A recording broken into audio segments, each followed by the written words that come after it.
C'est pas facile de servir le Seigneur. Il y a un prix à payer. C'est vrai, Jésus a payé le prix à la croix. Mais le diable est toujours là. Lui, il ne se relâche jamais. Il ne se relâche jamais. Et il attend le moment favorable où nous nous relâchons pour attaquer. Et justement, il nous faut tenir ferme. Il nous faut tenir bon dans un monde qui est, comme vous le voyez, complètement bouleversé. Un monde qui va à sa perte. Un monde qui ne connaît plus ses vraies valeurs. Le monde chrétien aussi est en déroute. Complètement en déroute. Mais celui qui tiendra jusqu'à la fin sera sauvé. Amen. Et nous devons tenir ferme jusqu'au bout. Nous ne devons pas relâcher la pression, parce que l'ennemi, lui, ne se relâche pas. Il est toujours là pour nous attaquer de toutes les manières possibles. Ce matin, pour venir au culte, on a dû attendre, je ne sais pas, une dizaine de taxis qui veulent bien nous prendre.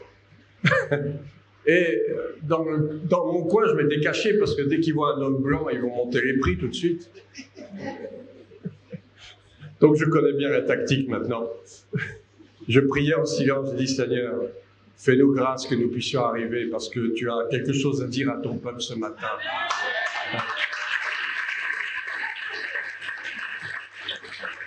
Si vous le voulez bien, je vais me présenter en quelques phrases, pas être trop long. Donc je suis Jean-Marie Chevrier, je suis pasteur depuis quelques années déjà. Pas depuis très longtemps, ne croyez pas. On ne devient pas pasteur à la naissance, non.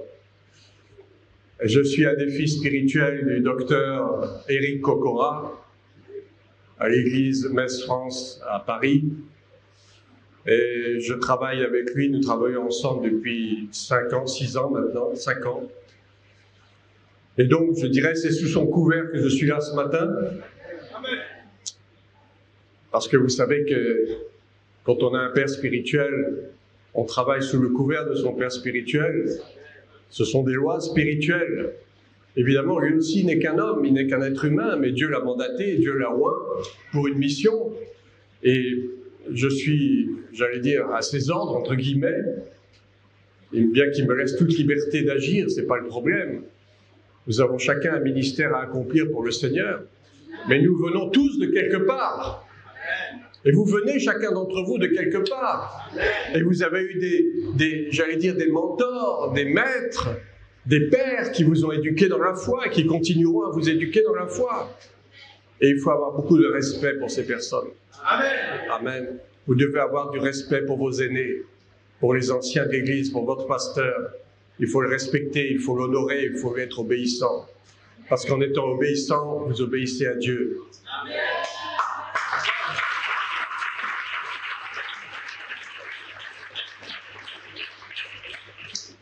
Lorsque Moïse est mort, avant juste sa mort, il a délégué à Josué, son fils spirituel.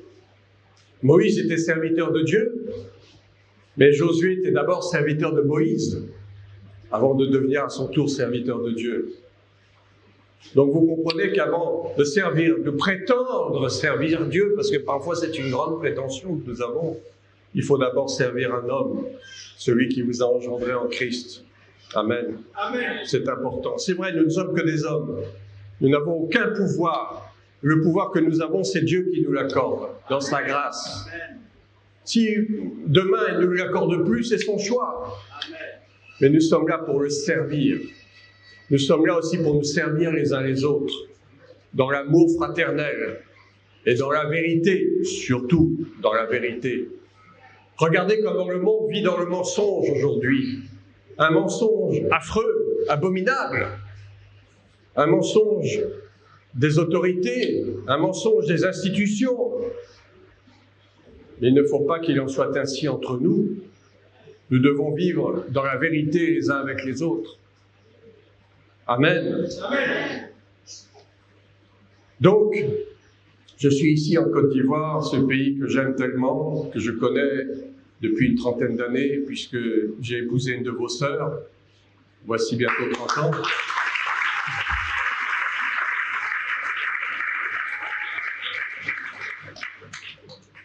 Cette femme merveilleuse qui est à la fois mon épouse, ma confidente, mon amie,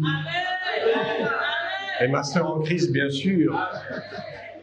Et ensemble, nous avons adopté des enfants de Côte d'Ivoire pour la plupart.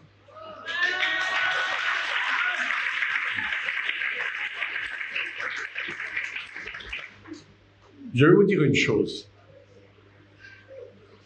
La Côte d'Ivoire a besoin d'être restaurée. Oui. Nous sommes dans les derniers temps. Vous le savez, j'espère. Nous sommes dans les temps de la fin. Et nous, en tant que pasteurs, en tant que prophètes, en tant que docteurs, nous devons enseigner ce qui se passe dans ce monde. Et nous devons constamment vous dire que Jésus revient bientôt. Ce n'est pas une simple idée, ce n'est pas une philosophie, c'est quelque chose de réel. Amen. Toute la parole de Dieu le dit, toutes les prophéties le disent. Et nous sommes dans le temps où les prophéties sont en train de s'achever. J'ai béni la Côte d'Ivoire! J'ai béni la Côte d'Ivoire! Qui est derrière? Alléluia. Amen. Les temps de la fin sont là. Mais nous avons un rôle à jouer très important. Nous devons continuer, et plus que jamais, à annoncer l'Évangile. Je vois souvent, et c'est ce que j'aime ici dans ce pays, c'est qu'on peut évangéliser dans la rue sans que la police vienne vous mettre en prison tout de suite. Il n'en est pas ainsi à Paris et dans la France en général. Moi-même, j'ai dû essuyer souvent des échecs à cause de ça, et moi, des frères et sœurs aussi. Lorsqu'on commence à parler de Jésus-Christ dans la rue, mais on vous regarde de travers avec un œil noir, et la police, au bout d'un quart d'heure, 20 minutes, vient vous dire « Qu'est-ce que vous faites là ?» C'est interdit de prêcher dans la rue. On en est rendu presque au régime soviétique, au régime chinois, où les chrétiens chinois sont obligés de se cacher pour lire leur Bible. Ils sont obligés de se cacher pour prêcher.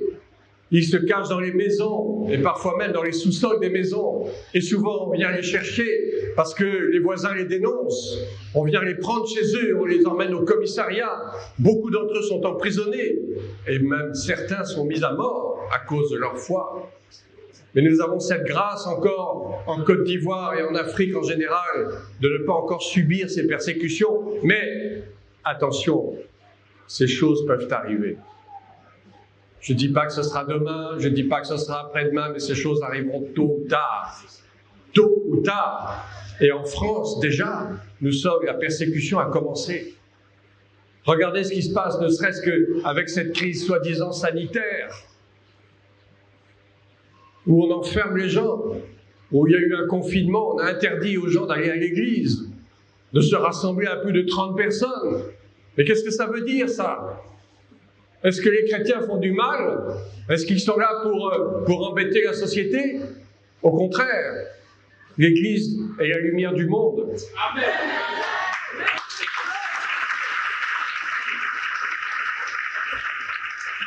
Mais le problème, c'est que souvent, le monde est la lumière de l'Église. Amen. Le monde est entré dans l'Église. C'est pour ça qu'il y a tellement de scandales dans l'Église. Et Jésus a dit, malheur par qui le scandale arrive. Amen. Ne soyons pas comme des païens qui viennent à l'église seulement le dimanche et qui le reste de la semaine se conduisent comme des païens et même parfois pire que des païens.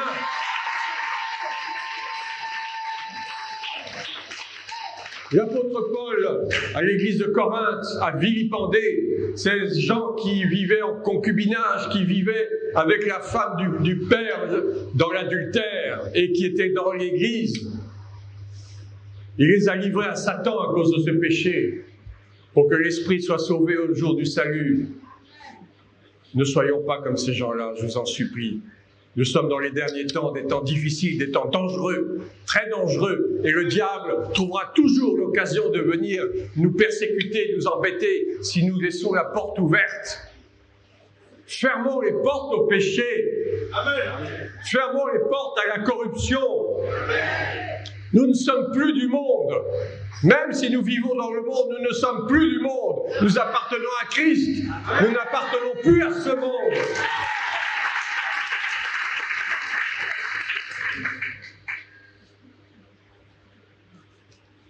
Il faut faire un choix. Il faut faire un choix. Soit nous suivons Christ, soit nous suivons le monde. Je ne suis pas venu ici pour vous caresser dans le sens du poil. Je dis ça sans aucune agressivité. Ce n'est pas parce que je parle un peu fort, mais vous savez, l'Esprit de Dieu a besoin aussi de s'exprimer. Et parfois, il le fait un peu avec violence. Mais c'est pour notre bien, c'est pour notre salut. Mais rassurez-vous, je vous aime tous, d'un amour fraternel et sincère. Et le Saint-Esprit est venu ce matin pour apporter la guérison. Le Saint-Esprit est venu aujourd'hui pour nous délivrer des liens, des chaînes, de l'esclavage, de la servitude de ce monde que nous supportons jour après jour. Mais le Seigneur ne veut pas que nous restions esclaves en Égypte toute notre vie. L'Égypte n'a eu qu'un temps. Il est vrai que beaucoup voulaient rester en Égypte parce qu'ils avaient trouvé un certain confort. Ah oui, on mangeait bien là-bas. Finalement, on n'était pas si maltraités que ça. Vous voyez comment la compromission peut mettre en jeu notre salut? La compromission, le confort. Mais un chrétien ne doit jamais être confortable. Non, non, non. Si vous vous trouvez confortable, c'est qu'il y a un problème.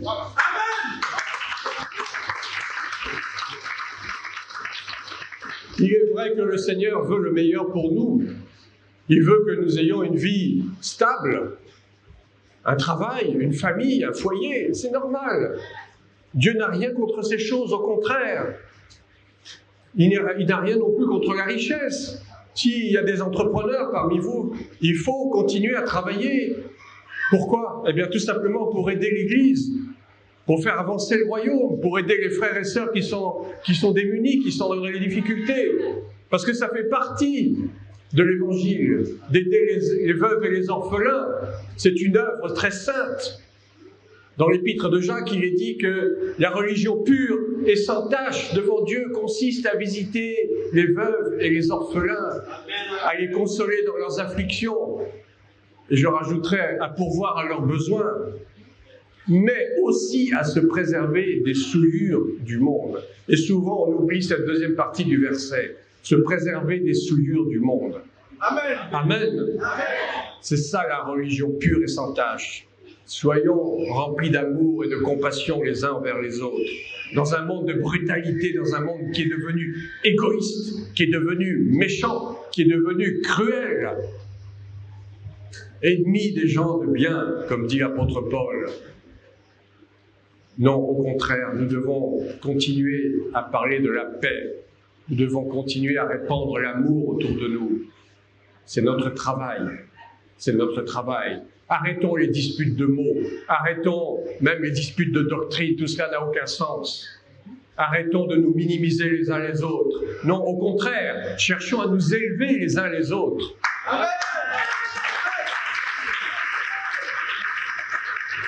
Je ne suis pas meilleur que toi. Je ne suis pas meilleur que toi. Je suis aussi un homme pécheur, mais qui a été racheté par le sang de l'agneau.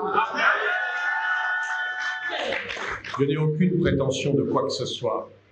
Tout ce que je fais, c'est le Saint-Esprit qui fait. Moi, je ne fais rien. Je ne suis qu'un être humain comme vous et moi.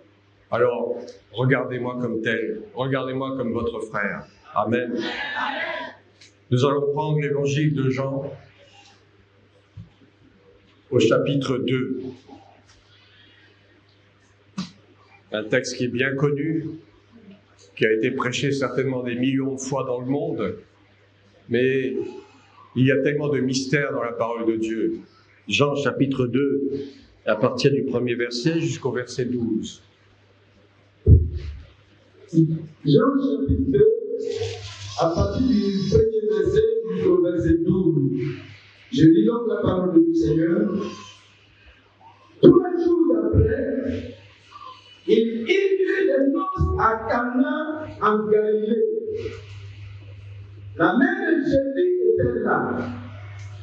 Et Jésus fut aussi invité aux noces avec ses disciples. Le pain ayant manqué, la mère de Jésus lui dit, ils n'ont plus de pain. Jésus lui répondit, femme, qu'y a-t-il entre moi et toi? Mon heure n'est pas encore venue. Sa mère dit au serviteur, faites ce qu'il vous dira. Au verset 6. Or, il y avait là 6 vases de pierre destinés aux purifications des Juifs et contenant chacun d'eux 3 mesures. Jésus lui dit, remplissez tous ces vases. Et il les remplit jusqu'au bord. Puisez maintenant, leur dit-il, et portez-en à l'ordonnateur du repas. Et ils emportèrent. Quand l'ordonnateur du repas eut goûté l'eau changée en vin, ne sachant d'où venait ce vin, tandis que les serviteurs qui avaient puisé l'eau le savaient bien, il appela l'époux. Et il lui dit, tout comme vous êtes d'abord le bon vin, puis le moins bon après qu'on s'est énivré. Toi, tu as gardé le bon vin jusqu'à présent. Tel fut à Cana en Galilée. Le premier des miracles que fit Jésus. Il manifesta sa gloire et ses disciples crurent en lui. Après cela, au verset 12, il descendit à Capernaum avec sa mère, ses frères et ses disciples. Et il n'y demeurait que peu de jours. Au verset 13. Non, c'est bon, jusqu'au verset 12. Verset 12. Merci. Prenez maintenant, si vous voulez, le Ésaïe chapitre 25. Ésaïe chapitre 25, verset 6. Ésaïe 25, verset 6. Ésaïe chapitre 25, verset 6. L'Éternel des armées prépare à tout le peuple sur cette montagne un festin de mets succulents, un festin de vin vieux, de mets succulents, plein de moelle, de vin vieux de la rivière. Amen. Amen. Amen. Merci. Merci Seigneur pour ta parole. Je bénis ta parole, Seigneur. Et je prie pour que cette parole, Seigneur, pénètre les cœurs. Que tout esprit de distraction disparaisse de ce lieu. Que tout esprit de contestation disparaisse de ce lieu. Que tout ce que l'ennemi a programmé pour empêcher ce message, que tout cela soit cassé, anéanti au nom de Jésus. Amen. Donc, cette histoire des noces de Cana, bien connue, prêchée bien souvent, mais vous savez, la parole de Dieu recèle énormément de mystères. Je crois que si on fait l'effort de se concentrer sur la parole, on découvre des choses incroyables. Souvent, à première vue, dans une première lecture, on peut discerner certaines choses, certaines compréhensions, mais il faut aller plus profond. Il faut aller plus profond, parce que la parole de Dieu elle-même est profonde. Amen. Amen. Oui, c'est cette parole qui peut sauver nos âmes, comme le dit la Bible. Mais il faut aussi avoir à cœur de vouloir chercher ce qui est caché. Amen. Amen. Et souvent, nous n'avons qu'une lecture superficielle des choses. Et en fait, l'essentiel nous échappe. Le sens profond, caché de la parole de Dieu, c'est ça, c'est la révélation. C'est ce qu'on appelle en grec le rhéma. C'est ça qui doit nous toucher. Et c'est ça qui doit nous guérir. Une lecture superficielle, tout le monde peut la faire. Même les philosophes, n'importe qui peut lire la Bible. La Bible est à la portée de tout le monde. Mais celui qui fait l'effort de chercher, trouve. Qui cherche, trouve. Amen. Amen. Donc cette histoire de noces, il y a beaucoup de mystères à l'intérieur. Il y a d'abord, on nous parle de vin. On nous parle des noces, bien sûr. On nous parle de vin. On nous parle aussi de l'heure. Mon heure n'est pas encore venue, on va voir ce que ça veut dire. On nous parle du 3e jour, 3 jours après. Tout ça, c'est plein de symboles. Et puis, on nous parle aussi de l'époux. Elle est curieuse, cette histoire, parce que, en fait, on va nous parler de l'époux, mais que vers la fin. Mais on ne nous parle pas de l'épouse. Il n'y a pas d'épouse. Il y a des noces, un mariage. On nous parle d'un époux. On nous parle de l'ordonnateur du repas. On nous parle des invités, et parmi ces invités, bien sûr, il y a Jésus, avec sa mère et ses disciples. Mais on ne parle pas de l'épouse. Bizarre, l'épouse est cachée. L'épouse est cachée. Comprenne qui pourra. L'épouse est cachée. Parce que l'épouse, c'est toi et moi. Mais elle est cachée. Elle est cachée aux yeux des hommes. Mais elle n'est pas cachée aux yeux de Dieu. Vous savez, il y a un mystère, le mystère de l'enlèvement. Je pense qu'on vous en a parlé de ça. L'enlèvement de l'Église. Vous êtes au courant, bien sûr. Pasteurs, ils sont au courant. Amen. Mais ce n'est pas toute l'Église qui sera enlevée. Ce n'est pas tous les chrétiens qui seront enlevés. Amen. C'est pour ça que je vous exhorte, bien-aimés, à la vigilance. Amen. C'est pour ça que je vous exhorte à marcher dans la sanctification.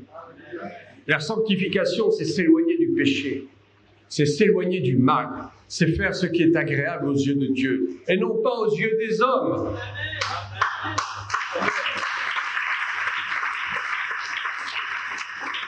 On se moque de ce que les hommes peuvent penser de nous. On se moque de ce que la société peut penser de nous. Nous sommes la lumière du monde. Amen. Mais en aucun cas, la société doit être notre lumière. Mais nous sommes là pour refléter Christ. Christ dans tous les domaines de la vie. Jusqu'aux autorités supérieures. Si Dieu a établi des autorités supérieures que nous devons respecter, que nous devons honorer, quoi qu'il soit, quoi qu'il fasse, ce n'est pas notre problème, ça c'est le problème de Dieu. Mais il faut savoir aussi que ces gens ont besoin d'être sauvés. Ils ont besoin aussi de connaître qui est Christ. Et certainement, Dieu va lever des prophètes pour aller parler à ces gens, pour leur dire « Arrêtez, sachez que je suis Dieu, que Dieu parle aux nations, Dieu parle à ses prophètes. » Parce que le jour est proche où la trompette va sonner. Et en ce jour, malheureusement, beaucoup resteront sur la terre. Malheureusement, je dis malheureusement, parce que ce qu'ils vont vivre, s'ils restent sur la terre, sera épouvantable, sera affreux, abominable. Parce que le fils de la perdition, celui qu'on appelle l'Antéchrist, va régner sur ce monde pendant 7 ans, et particulièrement pendant une période de 3 ans et demi, où il va persécuter à mort les chrétiens qui seront restés, malheureusement. Il va persécuter aussi les Juifs. Tout ce qui ne sera pas de la religion que lui-même aura instituée sur la terre sera persécuté. Et malheureusement, les chrétiens qui n'auront pas été enlevés vont subir des choses terribles. Et ils seront sauvés, certes, mais au prix de leur propre vie, au prix de leur propre sang. Donc je pense que notre glorieuse espérance, elle est là. Et il faut tout faire pour pouvoir, lorsque la trompette sonnera, que nous soyons enlevés sur les nuées à la rencontre de Christ. Amen.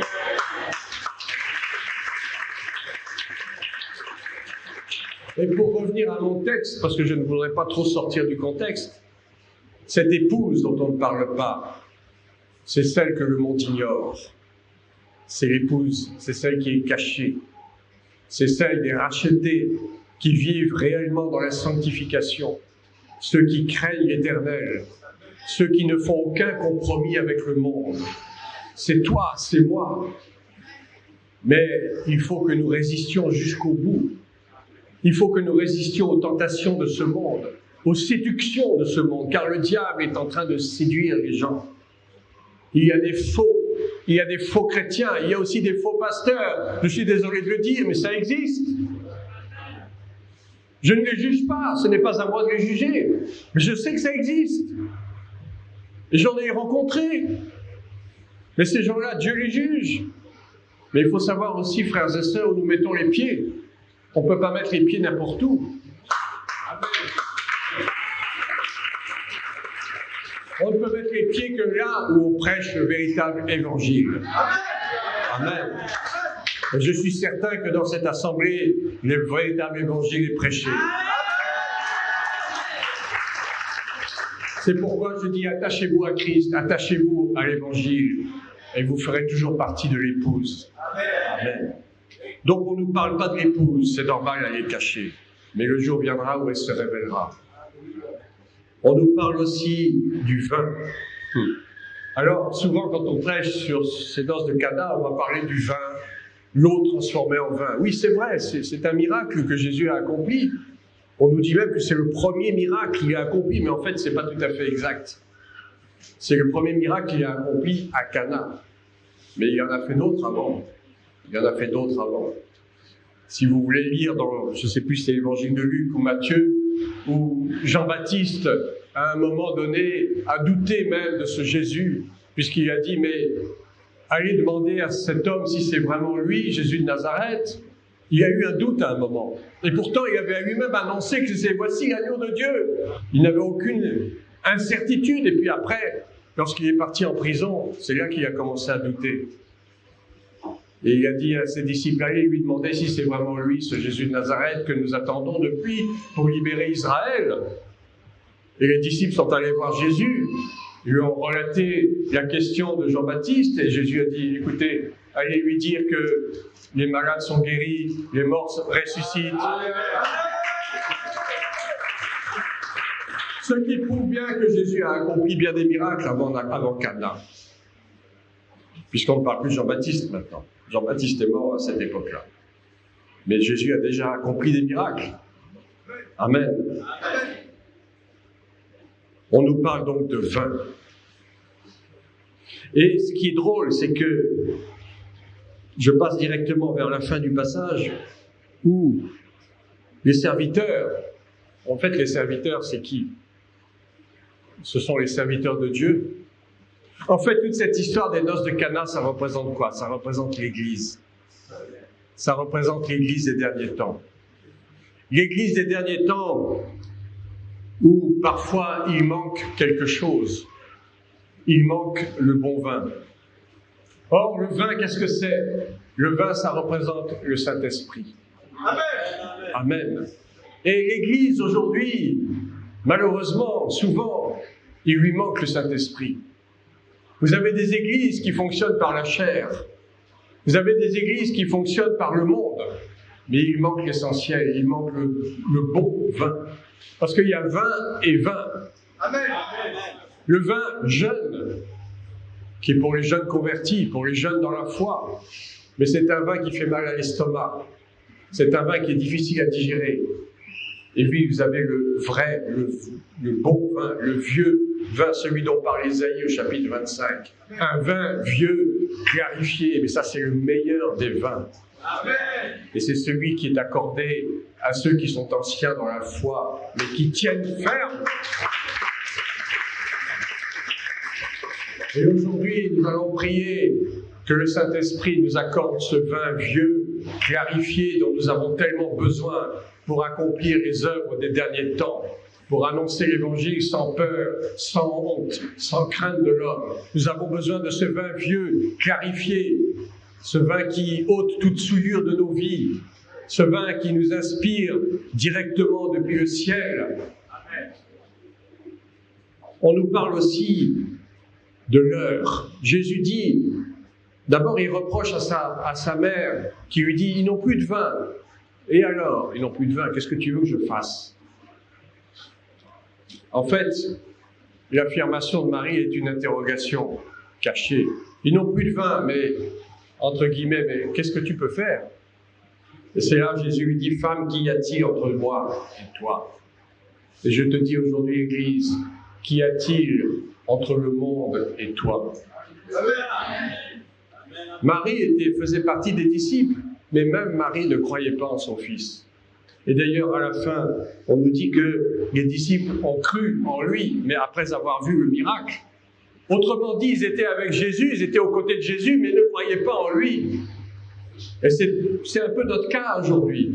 Nous marchons avec le Seigneur, du moins nous le croyons, mais en réalité, est-ce que nous croyons vraiment en lui? Est-ce que nous croyons vraiment en lui? Est-ce que nous venons à l'église le dimanche par habitude? Ou pour faire plaisir au pasteur?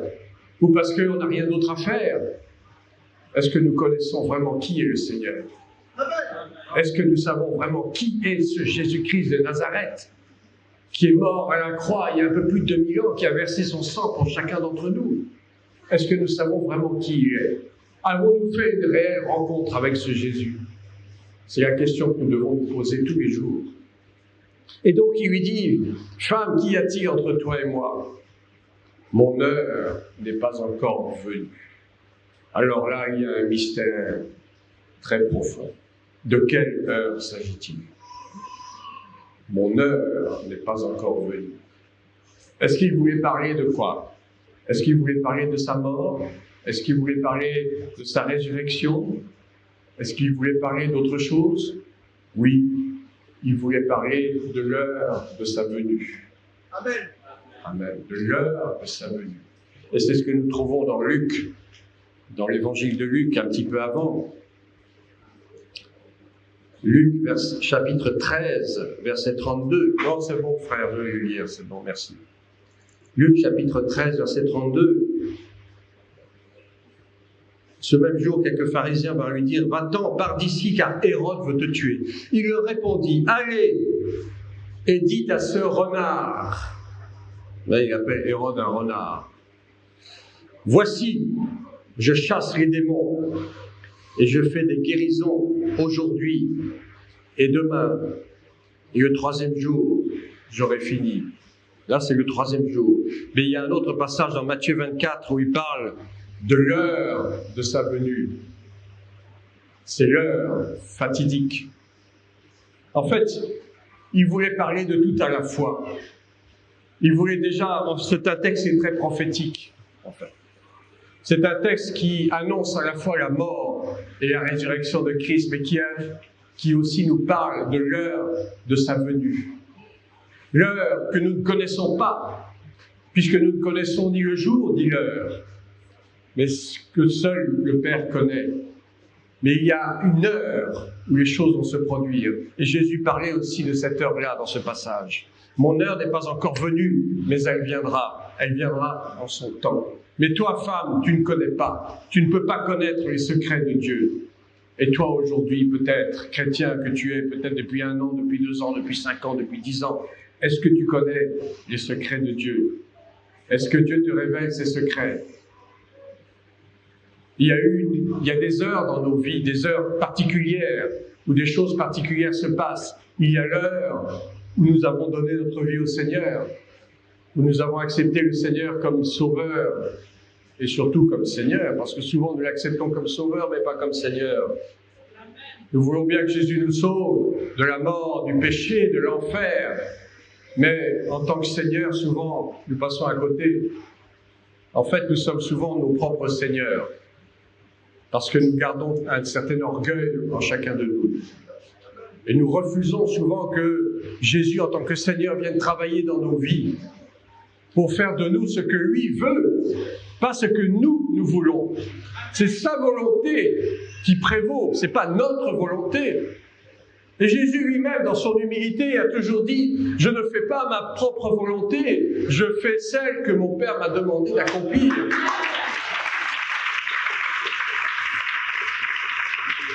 Les œuvres que je fais ici sur cette terre, ce sont les œuvres que j'ai vues accomplir par le Père. Vous voyez comment Jésus était humble, tout en étant Dieu lui-même et Fils de Dieu. Il est venu sur terre en tant que Fils, en tant qu'homme et en tant que Dieu. Mais il avait l'humilité de reconnaître que les œuvres qu'il faisait n'étaient pas de lui-même. Mais aujourd'hui, nous sommes tellement orgueilleux.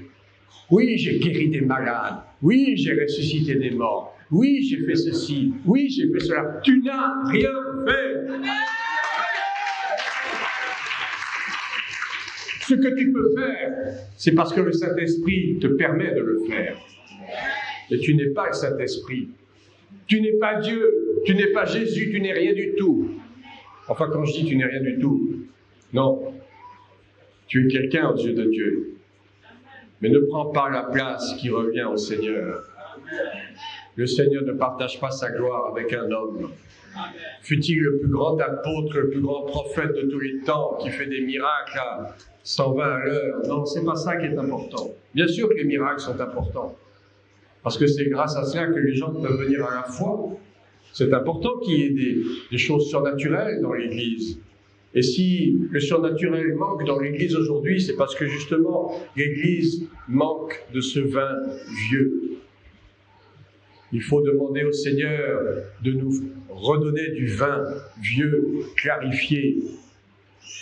Ce vin qui représente la puissance de Dieu. Si l'Église manque de puissance aujourd'hui, c'est parce que l'Église marche trop par la chair. L'Église marche trop par la vue. Mais c'est fini, ce temps-là est terminé. L'heure est venue maintenant où l'Église doit marcher par le Saint-Esprit.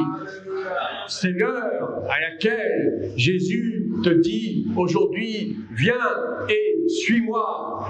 Viens et écoute ce que j'ai à te dire et fais ce que je te demande de faire. Arrête de te glorifier toi-même. L'homme n'est que chair. Et le Saint-Esprit, c'est lui qui agit en nous. Amen. Amen. Je ne sors pas de mon contexte. Mon heure n'est pas encore venue. Notre heure à nous n'est pas encore venue, mais elle arrive. Amen. Elle arrive à grands pas. Nous devons rester vraiment dans la vigilance. Nous devons tout faire pour ne pas être distraits à droite et à gauche. Il y a trop de distractions dans ce monde. Il y a trop de choses qui nous attirent les regards et qui ne sont pas de Dieu. Nous vivons dans le monde, mais nous ne sommes pas du monde. Cessons de regarder l'agitation. Les gens s'agitent, les gens amassent ces trésors sur la terre qui ne leur serviront à rien. Tout cela disparaîtra. Les maisons disparaîtront, les églises même disparaîtront, tout disparaîtra. Dieu permet cela pour un temps. Mais lorsque l'heure viendra, lorsque l'heure sonnera, tout cela disparaîtra en un clin d'œil. Amen. Et il ne restera que l'essentiel. Amen. Amen. Donc on parle d'heure. Le vin, on en a parlé déjà. Les serviteurs, ce sont ceux que Dieu a appris à les servir. C'est toi, c'est moi. Mais pour être un bon serviteur, fidèle et obéissant, il y a du travail. Il y a beaucoup de travail. Un travail sur soi déjà. Je n'ai pas dit un travail sur le voisin. Non, travaille déjà sur toi-même. Examine-toi toi-même pour voir si tu demeures dans la foi. Examine-toi toi-même pour savoir vraiment si tu es dans la bonne droite, la bonne ligne. On ne t'a pas demandé de juger ton frère. Oui, Jésus nous a dit de dénoncer les œuvres des ténèbres et de les condamner. Mais il parle des œuvres des ténèbres. Il n'a pas parlé de ton frère et de sa sœur que tu veux condamner. Pas du tout. Nous ne sommes pas là pour nous condamner et nous juger les uns les autres. Nous sommes là pour juger et condamner le péché. Amen. Ce qui est totalement différent. Donc je passe directement au verset 9. Quand l'ordonnateur du repas eut goûté l'eau changée en vin, ne sachant d'où venait ce vin, tandis que les serviteurs qui avaient puisé l'eau le savaient bien, il appela l'époux. Ah, l'époux. Il lui dit, tout homme sert d'abord le bon vin, puis le moins bon, après qu'on s'est enivré. Toi, tu as gardé le bon vin. jusqu'à présent. Ça, c'est un mystère. C'est un mystère. Qui est l'époux? Alors évidemment, ici, on nous parle de l'époux de la noce, de l'homme, qui en fait était le roi de la fête. Mais lorsque l'ordonnateur du repas appelle l'époux, il lui dit « Tout homme sert d'abord le bon vin, puis le moins bon après ». En fait, il s'adresse au véritable époux qui est Christ. Il y a, si vous voulez, une sorte de transposition.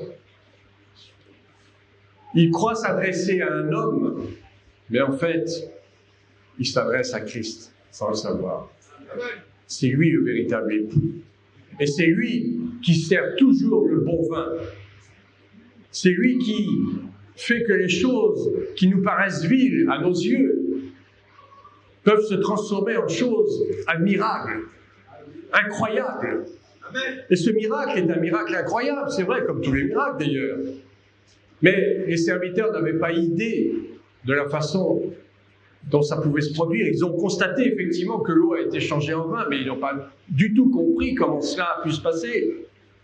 Mais en fait, ça s'est produit. Pourquoi? Eh bien, parce que l'époux était là. Mais le véritable époux, pas l'époux de la noce, mais l'époux, Christ, en tant que chef de l'Église, en tant qu'époux de l'épouse que nous sommes. Amen. Amen. Et c'est parce que l'époux était présent. C'est vrai, on nous dit qu'il était invité à la noce, il était là comme simple invité, du point de vue humain. Mais il y a le côté humain, le côté charnel, mais il y a aussi le côté spirituel. Amen. C'est pour ça que sa mère ne pouvait pas comprendre. Il lui dit, mon heure n'est pas encore venue, mais en fait, il était déjà là en tant qu'époux. Il était déjà là en tant qu'époux. Par le seul fait même qu'il ait transformé cette eau en vin, montre que déjà sa puissance agissait en tant qu'époux. Et aujourd'hui, le Saint-Esprit va agir aussi. L'époux est là. L'époux est présent dans cette salle. L'époux est là. L'époux veut te guérir aujourd'hui.